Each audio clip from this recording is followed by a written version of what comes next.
नमस्कार दोस्तों, कैसे हैं आप लोग। उम्मीद करता हूं सभी लोग स्वस्थ होंगे और मस्त होंगे। स्वागत करता हूं आपका गौतम सीटेट क्लासेस में। चलिए मित्रों, आज की क्लास की बात करते हैं। आज भी जो हमारी क्लास है वो सीडीपी की क्लास है और ये हमारी 31वीं क्लास है। देखिए मित्रों, जो लोग मेरा चैनल पहले से देख रहे हैं वो जानते हैं कि मेरा जो तरीका है वो पॉजिटिव और नेगेटिव का है पढ़ाने का, और ये इतना बेहतरीन तरीका है कि अगर आपने इसको समझ लिया तो आपके 100 नंबर तो सीटेट में कहीं नहीं गए।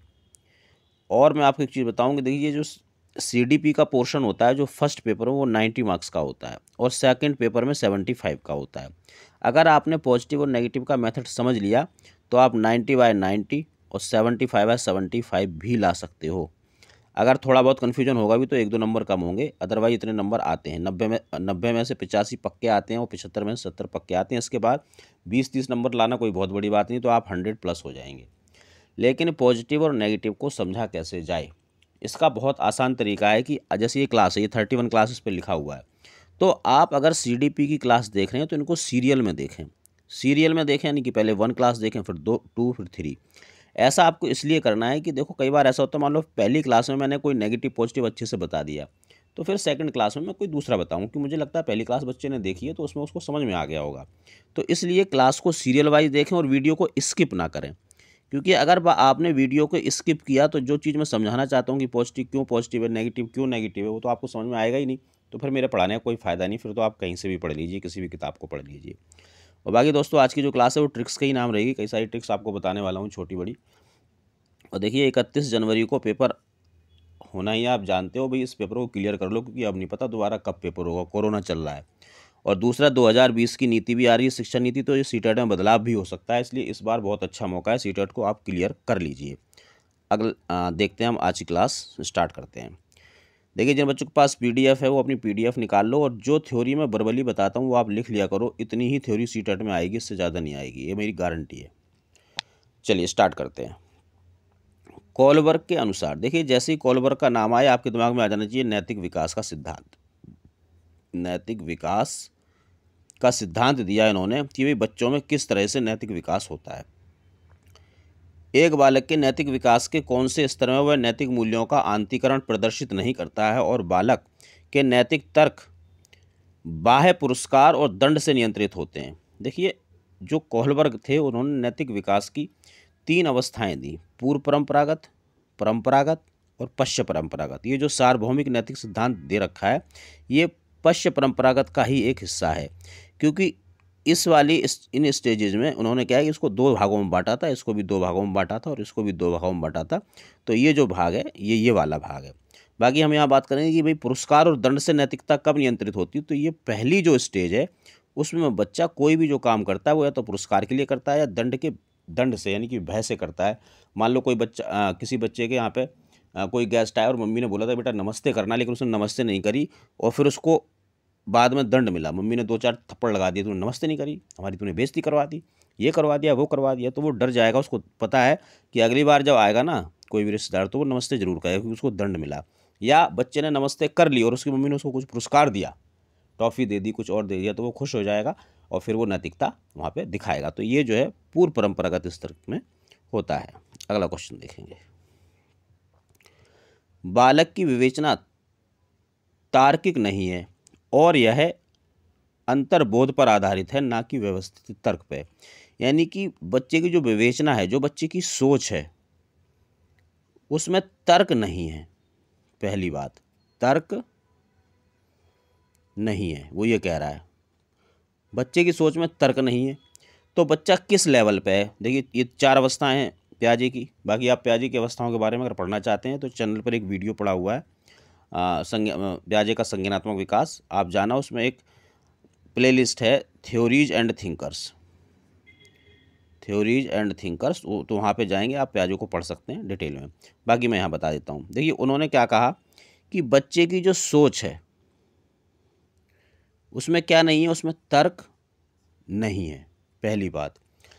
तो वो किस स्तर पे है? अगर वो ये कहता है कि बच्चे की सोच में जो तर्क है वो है, तो वो किस स्तर पे होता? और अगर वो तीसरी बात कहे कि बच्चा तार्किक रूप से तर्क करने लगा, तार्किक रूप से तर्क करने लगा, इसको लिख लो भाई, यहाँ तो ज़्यादा हम लिख नहीं सकते हैं, है ना। तार्किक रूप से तर्क करने लगा, आप देखो इसको समझ लो तीनों चीज़ों को। बच्चे की सोच में तर्क है ही नहीं, तो कौन सी अवस्था? सेकंड अवस्था। अगर बच्चा तार्किक रूप से सोचने लगा, अभी वो बोलता नहीं है, बहस नहीं करता है, तर्क नहीं देता है, सिर्फ क्या कर रहा है यहाँ पे, सोच रहा है तार्किक रूप से, अच्छा ऐसा होता है, अच्छा सर ने बताया था ऐसे होता है, वैसे होता है, ऐसे तो नहीं होना चाहिए लेकिन सर ने बता दिया, चलो कोई बात नहीं, मतलब इस तरह से वो सोचना शुरू कर देता है, तो अवस्था होगी आपकी थर्ड। और जब वो तार्किक रूप से तर्क करने लगे, यानी कि आप कोई बात कहो तो वो अपना अनुभव आपको बताने लगे, नहीं नहीं मैंने तो ऐसे देखा था, ऐसे होता है। या जैसे कई बार होता है, आपने देखा होगा घर पे आप बच्चों को पढ़ाते हैं और आपने कोई सवाल बताया अलग तरीके से, जबकि उसकी मैडम ने अलग तरीके से बता रखा है, तो सोचता है मैडम तो हमेशा ही ठीक होती हैं, वो तो मेरी टीचर है, पापा को तो कुछ नहीं पता, मम्मी को कुछ नहीं पता, वो तर्क करने लगता है। तो ये अवस्था आ गई फोर्थ।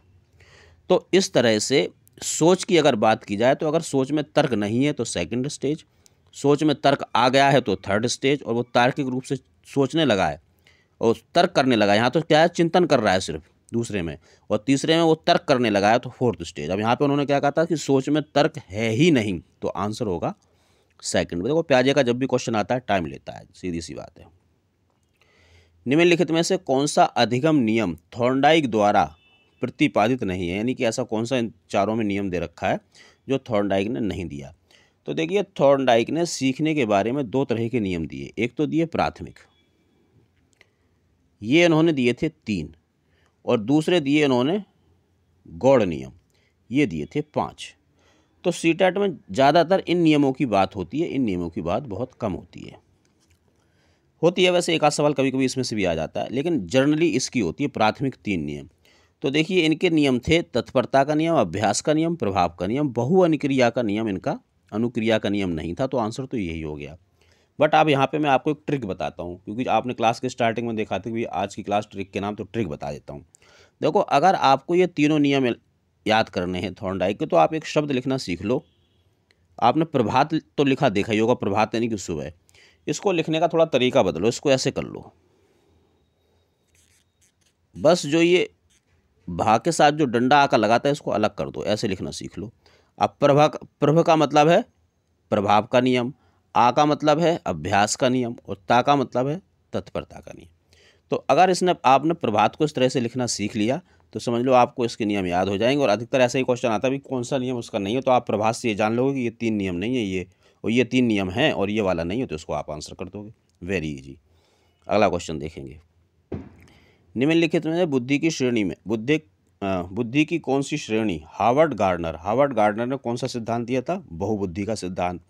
और देखो अगर आप बहुबुद्धि का सिद्धांत बुद्धि के जो सिद्धांत हैं उनको याद करना चाहते हो, उनमें कन्फ्यूजन में रहते हो कि भाई ये वाला बुद्धि, एक कारक बुद्धि, दुई कारक बुद्धि, ये बुद्धि वो बुद्धि, और पता नहीं कौन कौन सी बुद्धियाँ किसने दी, आप कन्फ्यूज रहते हैं ना, तो आप क्या करेंगे, गौतम्स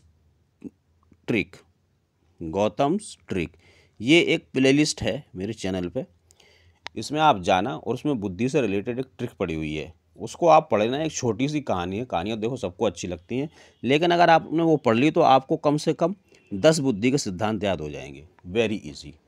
चलिए यहाँ बात करते हैं। तो देखो अगर बहुबुद्धि की बात करें तो हार्वर्ड गार्डनर जो थे उन्होंने गणित की बात की, अंतर्व्यक्तित्व की बात की और संगीत कौशल की बात की, व्यवहारिक बुद्धि की बात नहीं की थी। ये बात स्टर्नबर्ग ने की थी, स्टर्नबर्ग ने। तो जब भाई कोई डायरेक्ट बात पूछी जाएगी तो हम डायरेक्ट ही आंसर करेंगे। अगला क्वेश्चन देखेंगे। के अनुसार इदम अहम पराहम व्यक्तित्व के 3 घटक किसने बताए, वो ये पूछ रहा है। बेंडूरा ने, युंग ने, एल्डर ने, फ्राइड ने। तो देखो भाई ये सिगमंड फ्राइड ने बोला था। सिगमंड फ्राइड ही एक ऐसे मनोवैज्ञानिक थे जिन्होंने बच्चे की यौन आदतों के बारे में बात की, यौन संतुष्टि की बात की, और इसकी वजह से कई लोग इनके खिलाफ भी हो गए थे कि ये बच्चों में कैसी चीज़ देखता है, यौन से रिलेटेड चीज़ देखता है, लेकिन वो थे तो मनोवैज्ञानिक ही, है ना। अब उन्होंने इस बात को सिद्ध भी किया कि भाई किस तरह से बच्चा अपनी यौन क्रियाओं को करता है और अपनी यौन संतुष्टि करता है, तो बाद में उसको मान्यता भी मिल गई। बाकी जो इदम अहम और पराअहम की बात की थी फ्राइड ने की थी, और जब फ्राइड की क्लास आप देखेंगे तो उसमें हम इसको डिटेल में पढ़ेंगे। अगला क्वेश्चन देखेंगे। निम्नलिखित में से कौन सी शिक्षण अधिगम व्यूह रचना सृजनात्मकता के विकास में बाधा पहुंचाती है? अब देखो बाधा कौन पहुंचाएगा, जो नेगेटिव होगा। देखिए जैसे ये पैडा का क्वेश्चन आ गया, वो सारे ज़्यादातर थ्योरी क्वेश्चन थे। पैडा का जैसे ही क्वेश्चन आएगा आपको इस तरह से पढ़ना है कि वो नेगेटिव पूछ रहा है या पॉजिटिव पूछ रहा है, और जैसे ही आपको ये पता चल जाएगा समझ लो आपको आंसर मिल जाएगा। मेरे जो नेगेटिव पॉजिटिव आपको नाचते कूदते दिखाई देने लगेंगे। नेगेटिव पूछना, देखिए विद्यार्थियों को लचीले ढंग से चिंतन में सहायता करना। चिंतन कहीं पे भी आए ये पॉजिटिव वर्ड है। सहायता अगर बच्चे की हो रही है तो पॉजिटिव वर्ड है, ये ध्यान रखना। अगर लिखा हो चिंता तो ये नेगेटिव वर्ड है, अगर लिखा है चिंतन तो ये पॉजिटिव वर्ड है। इन चीज़ों को जो मैं बताता हूँ इनको आप लिख लिया करो रजिस्टर में। विद्यार्थियों को जोखिम या खतरा उठाने के लिए प्रोत्साहित करना पॉजिटिव वर्ड है। अब देखो यहाँ जो जोखिम या खतरा है इसका मतलब ये नहीं कि बच्चे से हम कहते हैं तू छत पे चढ़ जा और कूद जा, जोखिम उठा ले। यहाँ जोखिम या खतरा उठाने का मतलब है कि बच्चा अगर ये कहे कि सर जी मैं इस वाले सवाल को इस वाले मेथड से कर लूँ, हाँ बेटा कर ले। इस तरह से उसको प्रोत्साहित करना कि वो अपनी क्रियात्मकता को, अपनी सृजनात्मकता को दिखा सके, तो ये प्रोत्साहित करना पॉजिटिव है। शिक्षण अधिगम के दौरान शिक्षार्थियों को अति नियंत्रित करना, ये नेगेटिव है। कहीं पे भी आएगा हमेशा नेगेटिव रहेगा। बट एक चीज़ और ध्यान रखना भाई, ये नेगेटिव पॉजिटिव कहाँ यूज होंगे, सिर्फ और सिर्फ सीटेट की सीडीपी के जो क्वेश्चंस होंगे, जो कि सबसे ज़्यादा होते हैं सीडीपी के क्वेश्चन, उसमें ही नेगेटिव पॉजिटिव यूज होगा और सिर्फ सीटेट में, ये ध्यान रखना और कहीं मत लगा देना। विद्यार्थी को अध्यवसायी व विलंब संतुष्टि हेतु मार्गदर्शन प्रदान करना, बच्चे का अगर मार्गदर्शन आप कर रहे हैं तो ये पॉजिटिव चीज़ है। अब देखिए पूछा क्या था, नेगेटिव, तो positive positive positive negative positive, तो आंसर हो गया थर्ड। अब देखो ये टाइम तो इसलिए लगा क्योंकि मैं आपको समझा रहा हूँ। अगर आपको नेगेटिव पॉजिटिव समझ में आ गया है तो देखो कितनी जल्दी आंसर आएगा। बाधा पहुँचती है यानी कि नेगेटिव चीज़ हो रही है कोई, तो क्या है नेगेटिव, देखेंगे ये तो पॉजिटिव है, ये तो पॉजिटिव है, ये भी पॉजिटिव है, ये नेगेटिव है, ये भी पॉजिटिव है, तो आंसर कौन सा है। अब इसमें कुछ समझने की जरूरत नहीं है, क्या थ्योरी है, क्या पूछा क्या नहीं पूछा, कुछ समझने की जरूरत नहीं है। आंसर करो और आगे बढ़ जाओ। एक बालक जिसे मानव संपर्क से पृथक बड़ा किया गया, यानी कि वो मानव के संपर्क में नहीं रहा, प्रायः दीर्घ काल तक अत्यधिक भाषा की कमी को दर्शाता है। अब भाई वो किसी के संपर्क में नहीं आया है ना, तो उसमें क्या है, भाषा की कमी हो गई, बोलता नहीं है, जो बाद के भाषा उद्भाषण अनुभवों द्वारा पूर्ण रूप से बिरले ही पूरी होती है, यानी कि बाद में फिर उसको भाषा सुनने को मिल जाए, कुछ भी हो जाए, लेकिन जो चीज़ स्टार्टिंग में हो सकती थी वो नहीं हो पाएगी। यह साक्ष्य भाषा विकास के कौन से पक्ष पर बल देता है। देखो जैविक तो बिल्कुल नहीं है, ये बात तो पता ही है, क्योंकि जैविक क्या होता है, देखिए जैविक इसलिए नहीं है, जैविक का मतलब है अनुवांशिकता, यानी कि जीन्स, तो जीन्स तो उसको अपने पेरेंट्स से मिले हैं, इसको तो हम कह नहीं सकते उसको नहीं मिला, तो ये तो बिल्कुल भी नहीं हो सकता। अब बचा वातावरण, अंतःक्रिया और व्यवहारिक। अब देखो आपको हो सकता है व्यवहारिक भी लग रहा हो, क्यों, क्योंकि वो किसी के साथ उसका व्यवहार ही नहीं हुआ, किसी के साथ उठना बैठना ही, कोई बातचीत ही नहीं हुई, आपको लगता है कि उसको वातावरण नहीं मिला, आपको ये भी लग रहा होगा। बट इसका आंसर है थर्ड, क्योंकि ये वर्ड है हमारा पॉजिटिव। अंतःक्रिया, अंतः संबंध, अंतः संबंधित, अन्योन क्रिया, ये है पॉजिटिव वर्ड्स। अब देखो हम यहाँ कंफ्यूज हो रहे थे वातावरण में, व्यवहार में और अंतःक्रियावादी में, तो अंतःक्रिया, अंतः संबंध, अंतः संबंधित, अन्योन क्रिया, ये चार जो वर्ड हैं ये पॉजिटिव हैं, तो हम पॉजिटिव वर्ड्स की तरफ जाएंगे, क्योंकि वो पॉजिटिव के बारे में ही पूछ रहा है, क्योंकि पॉजिटिव चीज़ ही तो नहीं मिली बच्चे को, तभी तो उसमें कमी रह गई। अगर पॉजिटिव चीज़ मिल जाती तो कमी नहीं रहती। तो क्या है, अंतःक्रियावादी। देखो अब देखिए सीटेट में एक्चुअली होता क्या है कि ये जो चार ऑप्शन होते हैं ना, इन चारों ऑप्शंस का क्या होता है, वेटेज होता है। किसी का 30%, किसी का 40%, किसी से बच्चा 50% सीख रहा है, किसी से 90% सीख रहा है, किसी से 100 भी सीख रहा है। तो हमें क्या करना होता है सीटेट में, वो वाला ऑप्शन चूज करना होता है जिससे बच्चा सबसे ज़्यादा सीखे, मैक्सिमम सीखे, और उस मैक्सिमम को ढूंढने का जो तरीका है वो है नेगेटिव पॉजिटिव। तो बस अब यहाँ ये पॉजिटिव वर्ड था। अब देखिए अंतःक्रिया कहाँ करता है बच्चा, वातावरण में ही तो करता है, व्यवहार कहाँ बनाता है, वातावरण में ही तो अंतःक्रिया होगी, व्यवहारिक भी वो अंतःक्रिया से ही होगा। तो इस अंतःक्रिया में ये दोनों चीज़ें पहले से ही आ रही हैं, इसलिए अंतःक्रिया आपका पॉजिटिव वर्ड है और आंसर भी होगा। अगला क्वेश्चन देखेंगे, क्रिया प्रसूत अनुबंधन सिद्धांत का प्रतिपादन किसने किया। देखो इसमें भी तुम्हें एक ट्रिक बताता हूँ। सीटेट के सिलेबस में एक तो ये थॉर्नडाइक, एक स्किनर, एक पावलव और एक कोहलर, ये चारों बहुत परेशान करते हैं। इन चारों के कम से कम 10 नंबर का इन चारों का आता है, 10 नंबर का सीटेट में। दो क्वेश्चन तो आप मान ही लो, और कुछ कई बार किसी का तीन भी आ जाते हैं किसी के। तो अब इसमें क्या वो पूछता क्या, भाई कोहलर ने कौन सा सिद्धांत दिया, क्या प्रयोग किया, किस पे प्रयोग किया, पावलव ने कौन सा सिद्धांत दिया, क्या प्रयोग किया, किस पे प्रयोग किया, थॉर्नडाइक ने क्या दिया, किस पे प्रयोग किया, ये सब चीज़ें पूछता है। तो इसके लिए आपको कहाँ जाना है, आपको जाना है गौतम स्ट्रिक में, जो कि प्लेलिस्ट है मेरे चैनल पे, आपके अपने चैनल पे। इस गौतम ट्रिक में एक ट्रिक पड़ी हुई है, कॉलर पावलक, 4 सिद्धांत, 4 वैज्ञानिक, 4 जानवर, इस नाम से। आप उसको देख लेना अगर और वो है क्या, उसमें एक छोटी सी कविता है, पोयम है। पोयम देखो सभी बच्चों को अच्छी लगती है, आपको भी अच्छी लगेगी। तो आप उस पोयम को पढ़ लो। अगर आपने उस पोयम को पढ़ लिया तो आप इन चारों में कभी कंफ्यूज नहीं होगे कि किसने कौन सा प्रयोग किया, क्या प्रयोग किया, किस पे प्रयोग किया, क्या चीज़ यूज की। आपको सब याद हो जाएगा। छोटी सी पोयम है, 4 लाइन की। उसी के देखो एक लाइन में बताता हूँ कि लास्ट की लाइन है, स्किनर कुत्ता स्किनर का ऑपरेशन रहा बूझ। अब इस पर लिखा नहीं जा रहा है लेकिन मैं कोशिश करता हूँ। तो कुत्ता यानी कुत्ते पर प्रयोग किया किसने, स्किनर ने, और क्या दिया, ऑपरेशन यानी कि ऑपरेंट थ्योरी। ऑपरेंट थ्योरी क्रिया प्रसूत का नियम तो किसने दिया, स्किनर ने। देखिए बड़े आराम से पता चलेगा। अगर आपने वो 4 लाइनें याद कर ली पोयम की, बहुत बेहतरीन ट्रिक है, आप इसको देखें जरूर। अगला क्वेश्चन देखेंगे, कोहलर। अब देखिए कोहलर ने क्या सिद्धांत दिया, कोहलर ने अधिगम का सिद्धांत दिया था, विकास का नहीं दिया, प्रेरणा का भी नहीं दिया, व्यक्तित्व का। अधिगम के सिद्धांत में उन्होंने दिया था इनसाइट थ्योरी। तो मैंने वही बताया कि आप उस पोयम को याद करो जो मैंने अभी बताई, गौतम ट्रिक में जाना और वो पोयम जो है, 4 मनोवैज्ञानिक, 4 सिद्धांत, 4 जानवर, आप उसको याद कर लेना। आपको ये भी याद हो जाएगा कि भी कॉलर ने किस पे प्रयोग किया था, कौन सा सिद्धांत दिया था, ये आपको अच्छे से याद हो जाएगा। तो इसका आंसर भी आपको कहाँ मिलेगा, पोयम में मिलेगा, जो कि आपको मिलेगी गौतम ट्रिक पे। अगला क्वेश्चन देखिए, बुद्धि के तरल क्रिस्टलीय प्रतिमान के प्रतिपादक कौन थे, यानी कि बुद्धि का जो तरल सिद्धांत था वो किसने दिया। तो देखो वैसे तो इसका आंसर सीधा बताता हूँ, क्योंकि जब इस तरह के क्वेश्चन आते हैं तो आंसर सीधा ही बताना पड़ता है, लेकिन इसकी ट्रिक भी देख लो। तरल क्या होता है, तरल का मतलब होता है लिक्विड, ठीक है जी। और लिक्विड हम किस में भर के रखते हैं, कैटल में।